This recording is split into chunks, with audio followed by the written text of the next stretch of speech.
Hello, everyone, and welcome to the Hand of God podcast. We are your hosts. My name is Shawn. I'm Gio.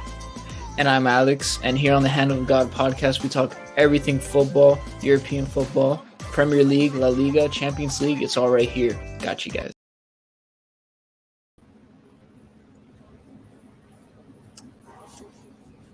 What's up, guys?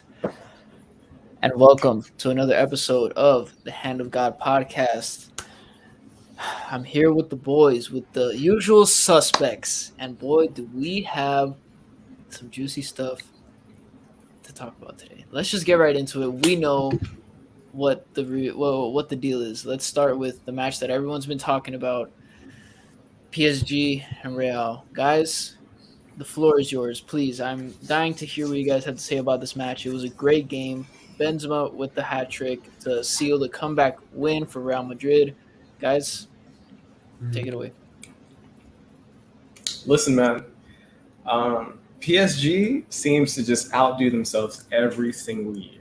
Oh, yeah. It's like, how can I ruin this again? They keep doing it, man. I don't know what to say. They have Messi, they have Neymar, they have Mbappe. Like, this is as good as it's going to get, man, in terms of a front line. But the midfield is just it's atrocious. I mean, you have some good players, here and there, but Verratti can't do it all by himself.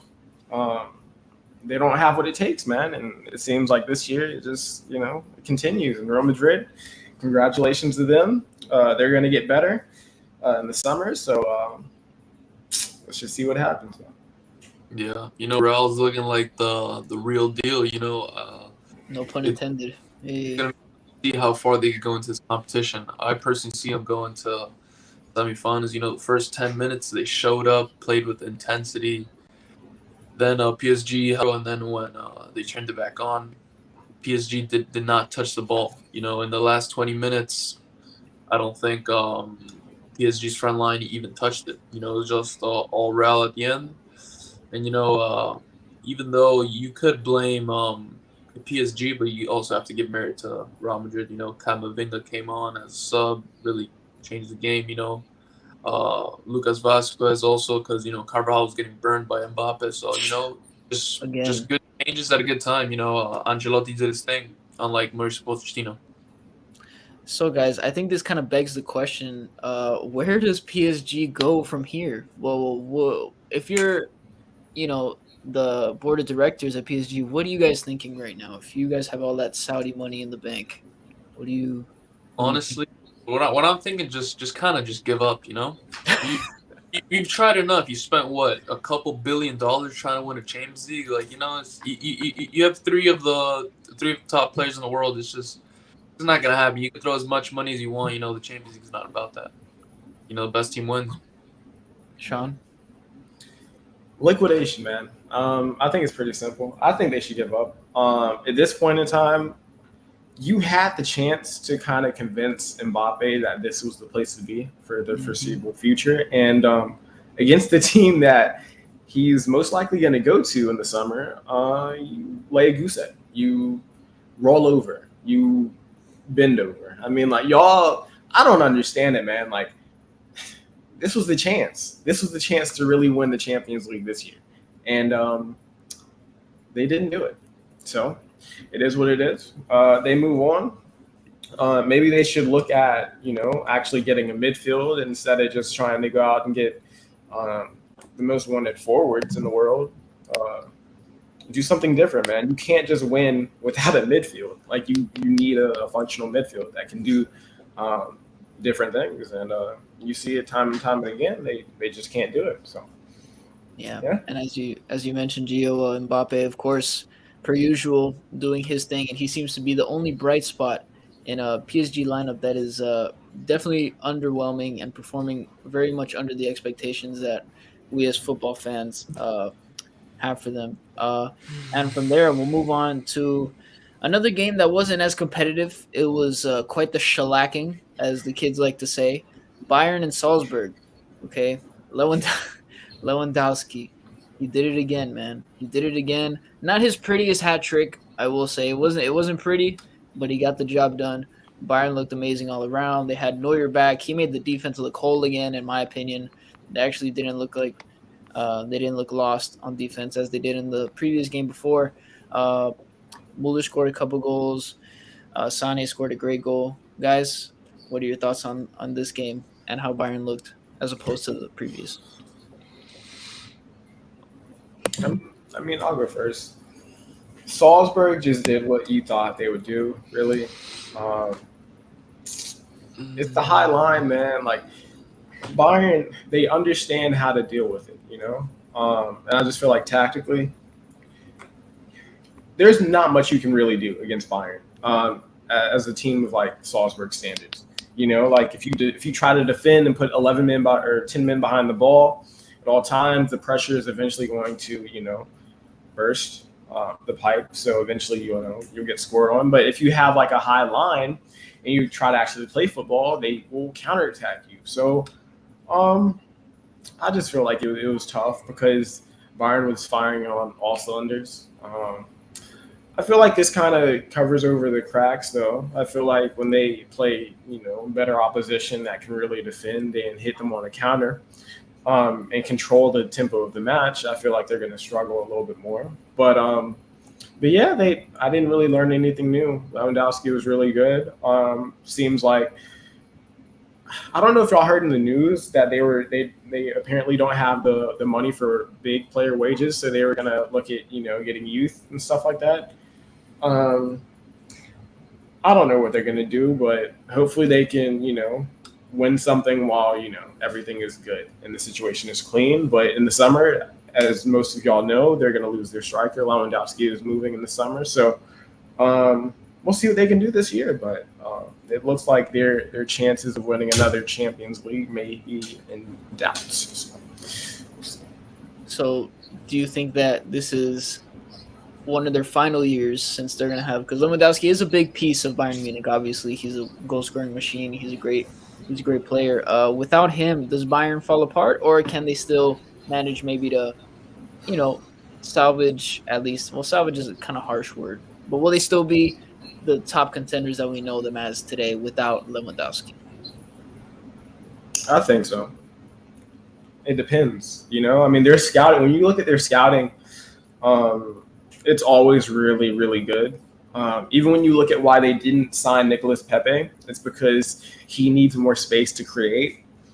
Being able to make that judgment and saying, hold off on a player that was highly touted in Europe, I feel like was very, very, very smart. So it depends on their scouting. Their scouting is really good at the moment. If they continue, and they're able to just snag somebody from the Bundesliga, I feel like they'll be okay. But their system is amazing. So we'll see how it goes, man. But I mean, only time will really tell what will happen with them. And Gio, what are your thoughts on the result from the Bayern and Salzburg game? Just really quick. Well, honestly, Bayern did the thing. 1-1 in the first leg. It wasn't very impressive, but they just completely just ran them over. Lewandowski, he scored a hat trick in 20 minutes? Yeah, that's just something fastest ever. It's pretty easy when you have such a good team like that, and especially you're playing Salzburg. They're not in the same league, but they're not the best opponent. So it's typical. It's good though. If you're a good team like that, you want to see yourself win 7-0. I'm surprised Man City, turned out 0-0. Yeah. Now we can move on to a pretty uneventful game as well, in my opinion. City versus Sporting. Nothing really happened in that game for me, anyways. Nothing of note. Yeah. I don't know what you guys. Maybe you guys thought something was interesting in that game. I didn't really find anything interesting. Pretty per usual. Man City ball dominant. Even with players that aren't usually starting, just showing that they're such a good side. What do you guys think of this game? I think it was good, for people that wanted to actually enjoy Champions League football. You got to watch the Real PSG game, which was one of the best games of the recent years. So having that 0-0 just you just focus on the big game. They already qualified. They had nothing really to do except maybe put a little bit of stats up. Maybe Mahrez could have gotten a couple more goals, gone into top goal scorer. But this is what it is. They're into the next round. Let's see who they face now. Sean? I think they did what needed to be done. I mean, when you're up 5-0 on aggregate after one match, really the only thing that's necessary is to get through without injuries, of course. Get some of the squad players playing. So I don't really think it's one that you should really look into too much. They just couldn't score. It happens to the best teams. When you look at their squad and look who they can pull off the bench, I don't know, man. It just feels like it's a one-off. They couldn't score. That's it. But yeah, going up against these bigger teams, you're definitely going to need to count on these squad players, as you can call them on the Man City bench. So. Yeah, man. I mean, it is what it is. They'll move on to the next one, and they'll coast most likely until they find another team, which we'll be talking about a little bit later. So, yeah, we'll see what they do. Yep. And just to round off the Champions League results, we go to the other side of England, Anfield, Liverpool, and Inter. This was a good game. I very much enjoyed this game. It was very back and forth. It was a close game. Inter played really well, especially in Anfield, where I think that no away team had picked up a win in like over a year or something like that. Some crazy stat like that. Guys, what did you think of this game? Lautaro Martinez scored a very nice goal. Sanchez did pick up a red, which changed the game, in my opinion. What did you guys think of that? I see you smiling a little bit. Yeah, like you said, as I was watching the game, the people commentating were like, "Oh yeah, Virgil van Dijk has never lost a home game." It just happened to happen that night. In Inter's best moment, Lautaro Martinez scores probably one of the best goals of his career. Put it up 1-0, and 2 minutes after, Sanchez just another reckless tackle just shifts the momentum completely, and all Liverpool had to do was just defend from there with one man down. It was pretty easy, but I was surprised to not see him at least go for a goal the whole game. They just looked in a defensive mindset. I don't know if Inter had a good game plan against them or it was just Liverpool's strategy. But interesting game. Shout out Lautaro, but Inter are out and Liverpool are through. Yeah, Salah did hit the post. I think it was twice. He hit the post twice. I forgot who else. I think it was Matip. He hit the post as well. I couldn't. His header hit the bar. Yeah, he hit the bar. So they had chances, but they couldn't put them away. Diaz had a golden chance, but Vidal made a great save, man. Shout out to Arturo Vidal, always being there when you need him. Sean, your thoughts? Man, Liverpool is another machine. Obviously, they weren't constructed the same way as Man City, so people don't really talk about them in the same way. But to go to Anfield and pick up a win is no small feat, as many a team know in the league. So it happens. I mean, Lautaro's goal was good. It was good, granted. But they should have probably done more in the first leg if they really wanted to stand a chance in this tie, and they didn't do it. So whenever you have to go into Anfield and get a result, you don't bet on your chances. So yeah, I think it was a pretty off day in the office for Liverpool. Yeah, they didn't score the goals that they probably should have, and they definitely need to clean up in the midfield and defending wise, because when bigger teams like Man City, you're playing them and they control the ball most of the time, most likely, and you have to use counterattacks or in situations like that, you want to be able to close that back door, so things like this don't happen. So we'll see what happens in the future, but I don't doubt that Jurgen Klopp is going to be able to get them ready for the bigger occasions ahead. Yeah. And from there now, from speaking on a Premier League team, we're going to move to the Premier League. and a lot of big news has been coming out of the Premier League. And first, guys, I wanted to talk about, and obviously this pertains to the terrible situation that's happening in Ukraine. All of our condolences and prayers are with those that are going through that situation right now. But as it pertains to the Premier League, uh, Abramovich, who, if anyone doesn't know, he is Russian and he's the owner of very successful and, might I add, very expensive club Chelsea, which is in the Premier League, one of the top teams in the Premier League. And he has had to sell his team because of what is going on in Russia. They have deemed him someone who is in support of the Kremlin, meaning that he supports what's going on right now. And basically his assets are frozen. So meaning that he can't facilitate a sale of Chelsea because that's an asset, and meaning that basically all Chelsea operations for making money are halted at the moment because the profit obviously would be coming back to him in some form. Guys, what do you think of this situation? It's a very complex situation, obviously political situation, but it also relates to football. What are your thoughts on the situation, guys? Yeah, like you said, it's something we've never seen before. Just recently, I was reading up about it, and now Chelsea won't be able to sell any tickets to games. No away fans, no home fans, only season ticket holders. And also, they're not going to be able to sign any players on their contract. So it looks like Christensen, Rudiger, and Azpilicueta are all out. And also, yeah, it's just all frozen. I mean, it is bigger than football. You know, he has been a good owner. You know, he pumps in money every single year. They buy players they can't afford every single transfer window. But at one point, you know, it's bigger than football. You know, you have to see what's going on in the world, and I think it's the right decision.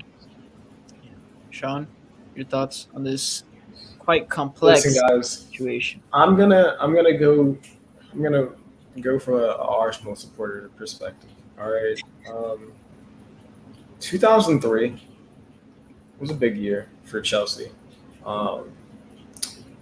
Obviously, if you haven't been living under a rock, you know how important this owner has been to Chelsea Football Club. In my personal opinion, he's probably been the best owner over the last 20 years. Well, maybe ever, honestly. I mean, what has he not won with Chelsea? You know, what were Chelsea before he came there? You know, maybe you get top four. Sometimes you may win a cup here and there. But they were nowhere near what they are today. I think this spells, unless they get an owner, a Saudi Arabian owner that's going to pump in money, I don't see them coming back from this. I don't. This is a blow. This is a major blow. Obviously, Roman knew that he had to sell the club, obviously, but I don't think he knew he needed to sell it within a week, you know? So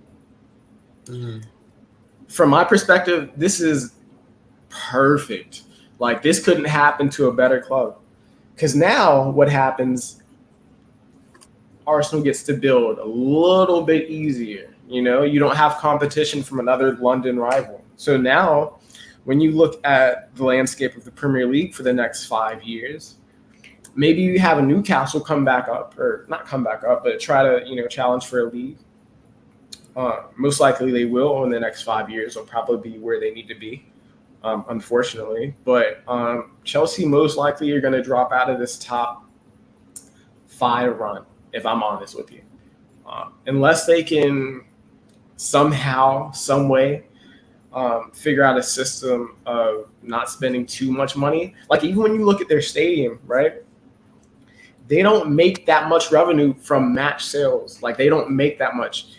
Like, they were losing money all of these years, pumping in money. Like, Roman Abramovich has been literally one of the best owners you could possibly have, because it doesn't matter what kind of a loss your team is making. He's going to fund them. So 150 there, 150 million there, 200 million here. And they're not making money from, you know, sales. Like, there's a whole bunch of sanction, like, things that are going into the sanction. Like, when you look at it, I'll go into detail a little bit, but of course, as you said, they can't extend any of these contracts. So your center back situation, y'all are honestly going to need to bring somebody in. But when you look at it, they can't bring anybody in. Your merchandise, I mean, you can sell what you have, but none of the money can really go to your club. Even when you look at them traveling to other games, right? They have 20,000 pounds per each game, right? For a squad and a team to travel around with $20,000, I don't think it's possible. I mean, unless you're flying, I don't know, you got to fly coach or something. Like, I don't know what they're going to do because they have staff members, they have team members that they have to, go to and from with. And we'll see what happens, man. But this is very interesting to watch from the outside. And I think everything comes full circle. And this definitely has, when you look at what he's been involved with. So Chelsea, you got a great owner for 20 years, or almost 20 years, right? Let's see what the next 20 has in store for you. Yeah, Alex, go ahead if you want to add in. No, I just actually wanted to pose another question that a lot of people are actually asking online is, at what point, if there is one, do you draw a line between the politics and the sports? Does Chelsea, do the players, and like you said, Shawn, there's a lot of moving parts here. It's not just Abramovich's assets are frozen, which is, if he is supporting, everything that's going on in Ukraine and stuff like that, then yes, he deserves all of that. But there's also a lot of moving parts in that there are people that work within Chelsea as an organization, not just as a football club, right? So at what point, guys, do you think maybe not that they should give Abramovich some leeway, but give Chelsea as its own entity some leeway and say, okay, let's try to make this as smooth as possible for them.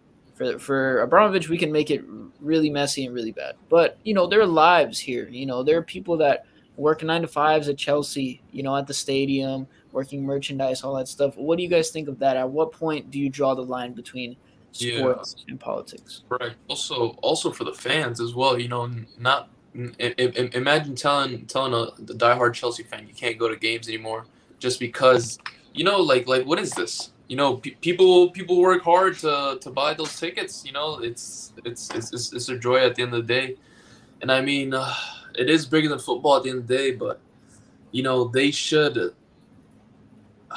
I don't. If I had the solution, I'd give it to you. But yeah, it's just a better way. You can't take away the football from the fans. Also, working at Chelsea, it's gonna be very tough on them. It's just sad to see. Just sad to see. I want to jump in on this one. So the whole fans perspective in terms of we can't take it away from the fans. When Chelsea are buying players like Lukaku with money that is being sourced from somebody who's done horrific things, and obviously, billionaires, most billionaires have done some horrific things. But when you look at this instance, what it's being funded by, I think that even the Champions League they won, or all the leagues that they've won, they're all being funded. They're all being funded by some horrific shit. So, fuck the fans right now, bro. The fans will come and go. It is what it is. It happens. This happens in sports. I think that in terms of the staff, I think that is a different thing. They obviously are being, paid. I think your staff is being able to be paid, and I think your players are being paid still.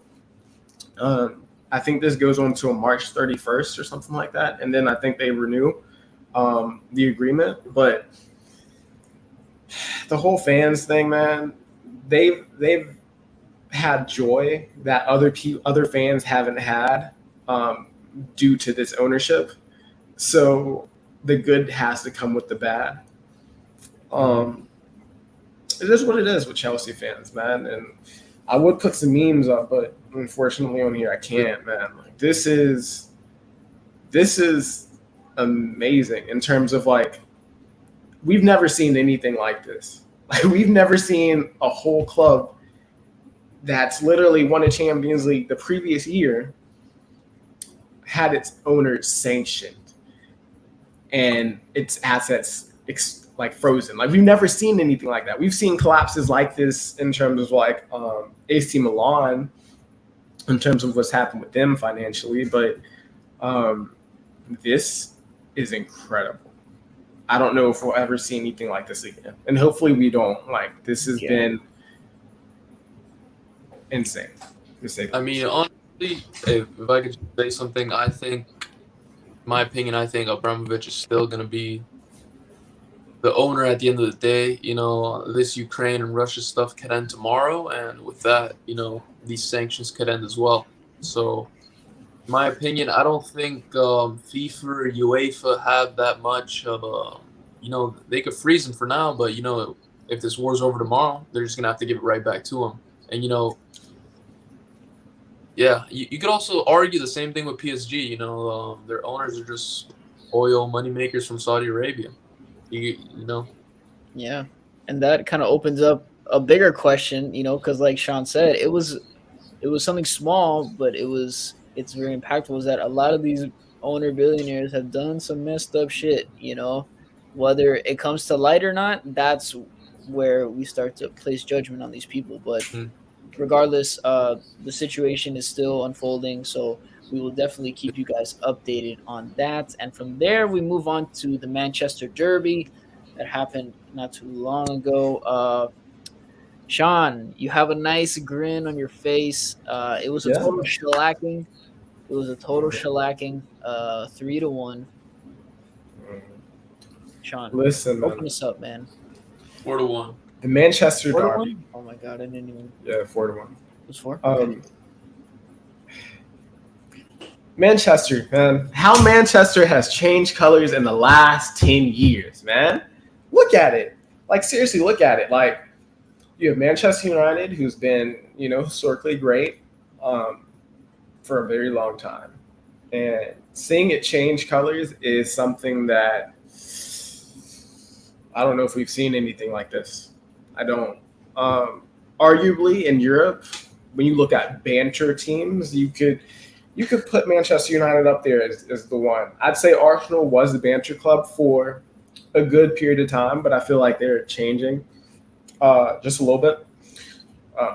Hopefully in the future we'll see some stuff. But yeah, man, I thought the game was good because I loved how it went down. You got to understand that Manchester City, they will pass you to death.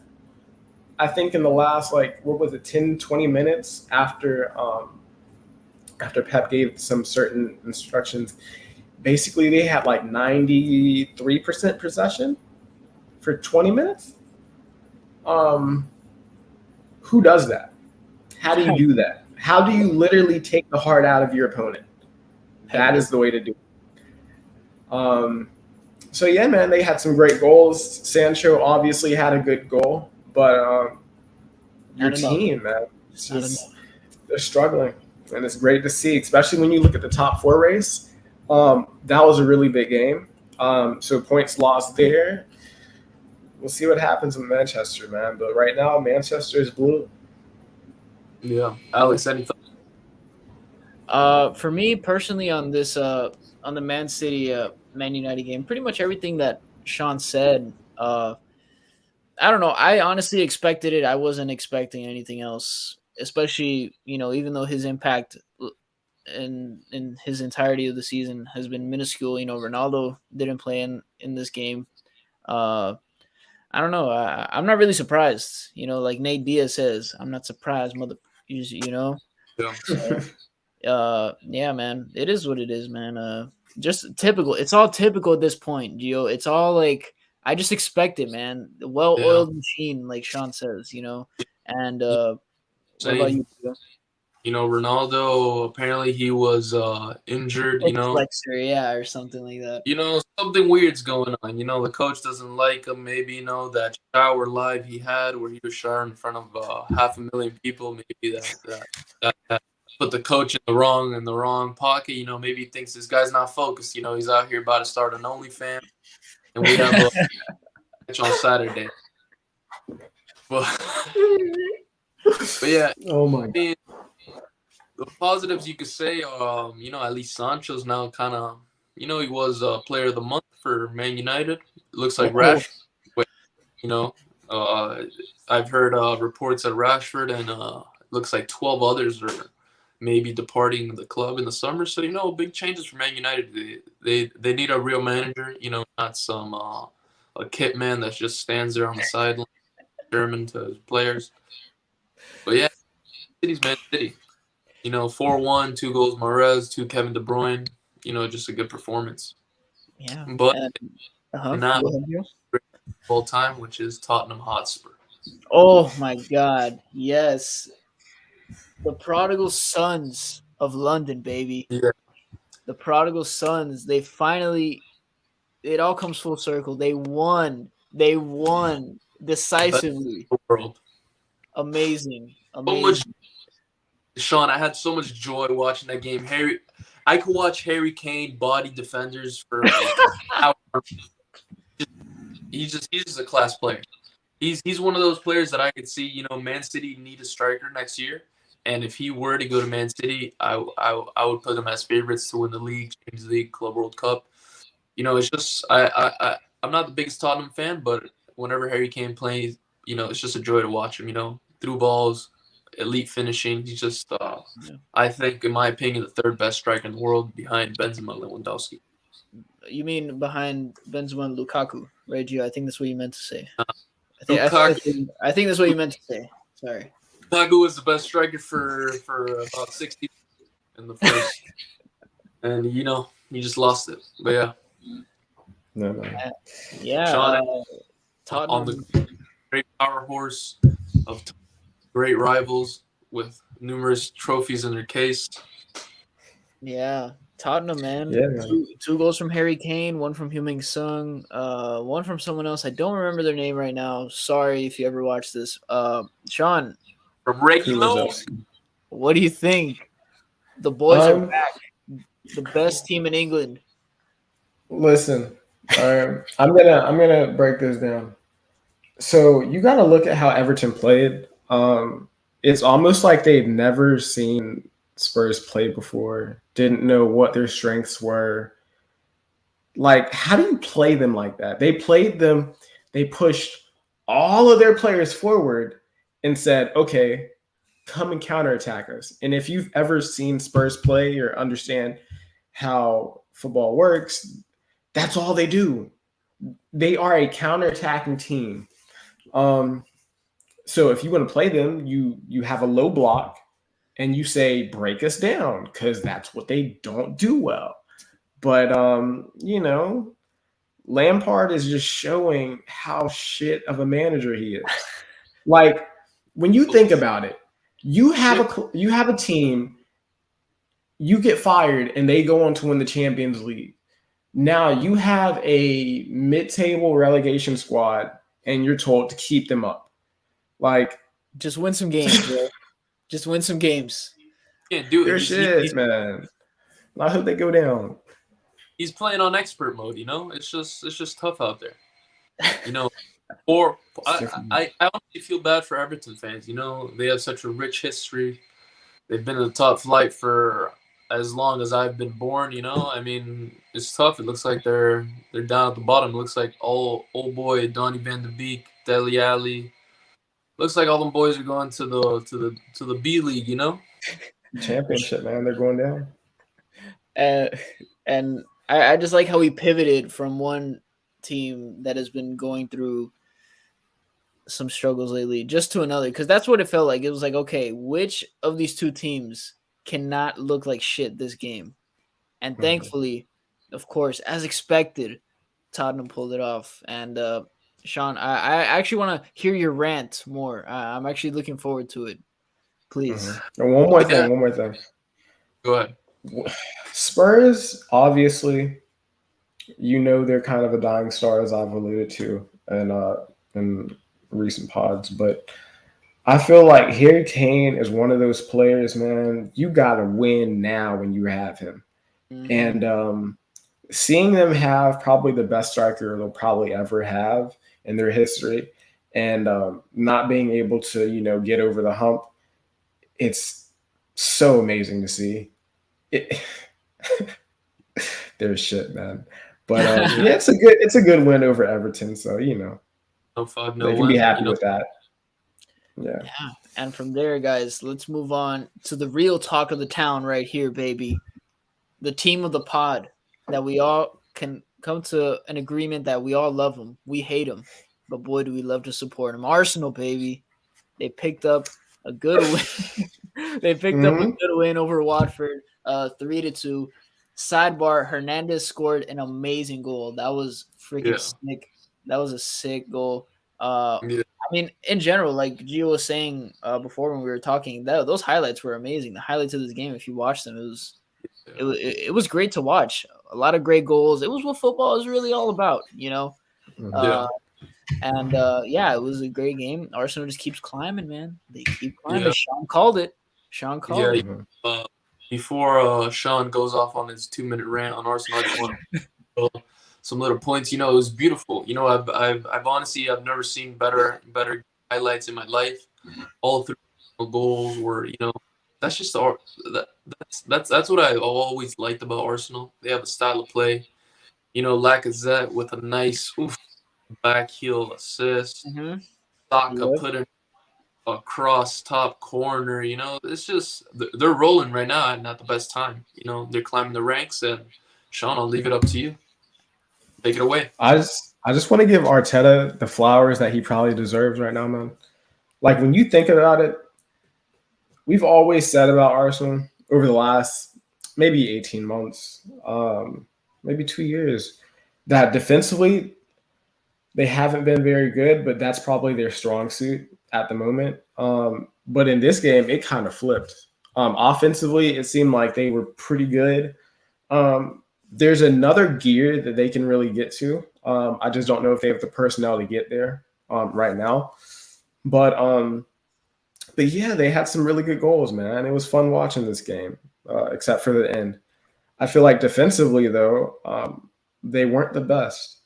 And Arteta alluded to it in his press conference after the game, but it just seems like it's one or the other with them. And I feel like if they can just tighten up that defense just a little bit, and we can get Tomiyasu back instead of Cedric Soares, which Cedric, he's been decent, man. I can't get into him too much because he's been contributing to the team winning. But once we get that third center back, so we can push Tierney up in attacks and bring the center back in to play a 3 at the back, I feel like we're going to be really, really good and very solid. But yeah, I thought the goals were good. People give Odegaard a lot of shit in terms of not being able to finish chances. So seeing him play the 1-2 with Saka and get in behind and score that good goal, I mean, it was really nice because he took that goal. It wasn't one that was just put on a platter. He had to take the ball, take a touch, and slot it past the keeper. You have to do that. And it's a pretty hard finish. A lot of other players would probably, blast it over or think about it too much and lose the ball. But I think Odegaard has probably been one of our top signings in the summer. When you look at Ramsdale didn't have the best game this last game, but I think that he was really, really pivotal in terms of how our season has gone. So yeah, man, all of them are good. You saw the tweet from Cesc talking about Saka and Odegaard being the future and president of Arsenal. I think you can add a couple more players in there, though. I feel like obviously we didn't see any of Emil Smith-Rowe, but he's an amazing talent. We obviously saw the goal from Martinelli as well. I felt good for him. It's one of those games where you're not super influential, but you get an amazing goal to cap off the performance. So I think Arsenal is going to be a very scary team, especially since what's happening with Chelsea in the near, not too distant future. I think that they're definitely the team. If you're looking at a team that can make that next step with a couple of signings, I think this is the team to watch out for. Yep. And Arsenal is top 4 now, I believe, with that win. They're in front by 1 point of Man United. You know, it's still a 2-horse race in my opinion, but it's okay. Top 4, baby. It's what we're aiming for. And with that, guys, I want to bring this podcast to a close with some predictions for the next Champions League matches that are next week, the 15th. So, guys, get yourselves ready. We're going to rapid fire. Okay. All right. First match, Man United, Atletico Madrid, playing in Old Trafford, Tuesday, March 15th at 4 p.m. Aggregate is 1-1, boys. What are your takes on this? All the way. Madrid? Who'd you say, Gio? Yeah, Atletico Madrid. Shawn? I would probably say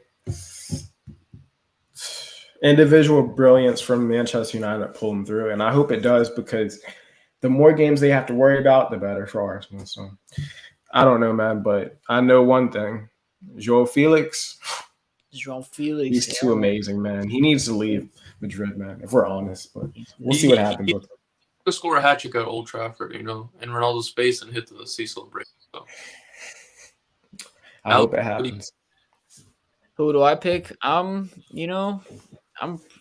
know. It's tough because I think João Felix can do some magical things, but then again, like Shawn said, the individual brilliance could, if Atletico isn't on their, From who? What happened? From who? They have no players. Hey, man. Sancho, baby. The $100+ million signing, baby. I mean, pound signing. Come on, man. Yeah. I mean, him or Bruno or, Rashford could. I mean, maybe these players aren't great players, but they can pick moments to just do something, which is very frustrating. Hey, and if Atleti they're not on their stuff, man, then they could get caught and they could get bumped. So next game that's on Tuesday, Ajax Benfica. This is in Amsterdam. Is 2-2 on aggregate. What are your thoughts? What are your picks? My opinion, Ajax, they played a pretty good game. They also have Haller, top scorer. I feel like they're going to pull it out. Tadic and Haller are going to connect for a goal, and, hopefully they go through. Shawn? Yeah, I'd have to agree.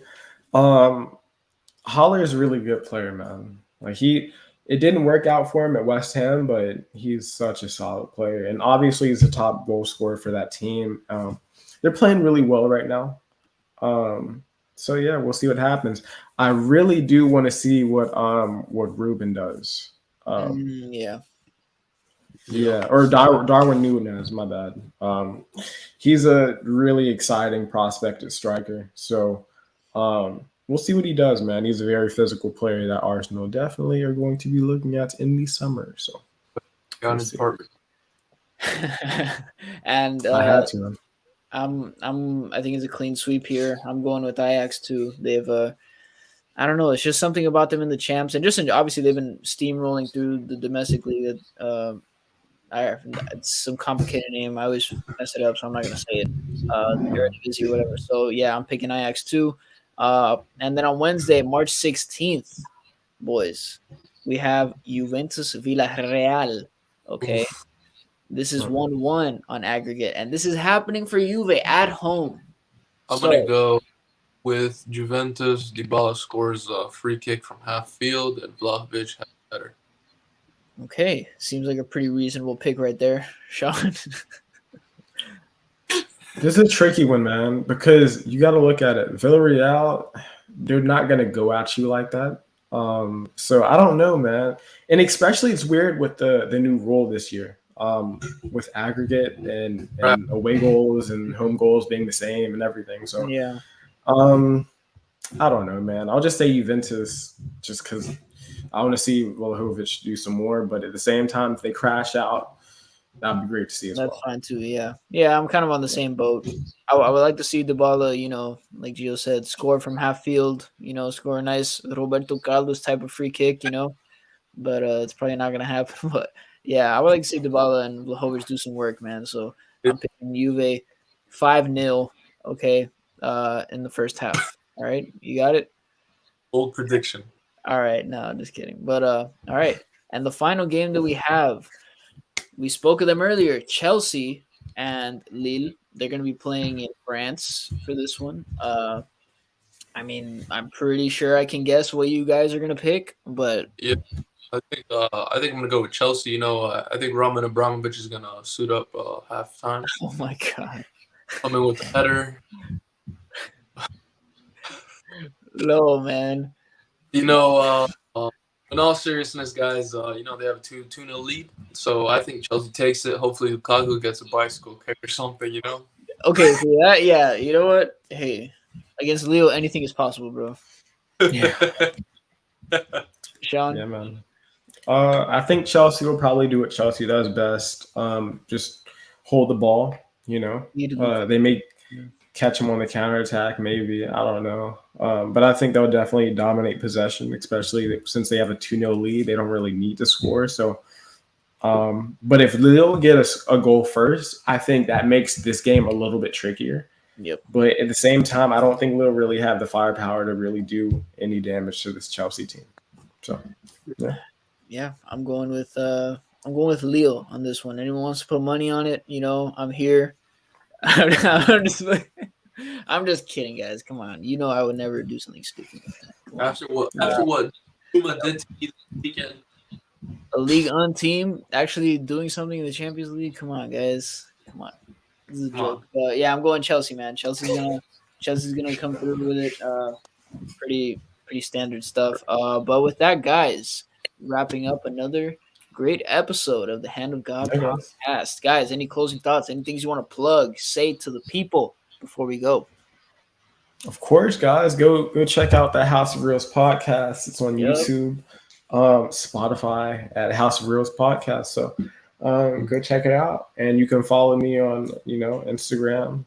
My handle is right there. So do what you want, man. Do what you want. But I hope you guys have another good week, and we will see you next week. Gio, plug your food show before we go, man. Yeah, we got a lot of good football. Also, we got a Europa League weekend. The food show is not happening this weekend, but I have dropped an album. Yeah, baby. Gold, Spotify, SoundCloud, Apple Music, everything. Awesome. Alex. All right, guys. No, with me, the only thing I'm plugging, best player in the world right here, bro. But right there. You know what I mean? But with that, guys, that's everything. Another great episode. We will catch you guys next week. Thanks for tuning in for another episode of the Hand of God podcast. See you guys. Boys. Peace.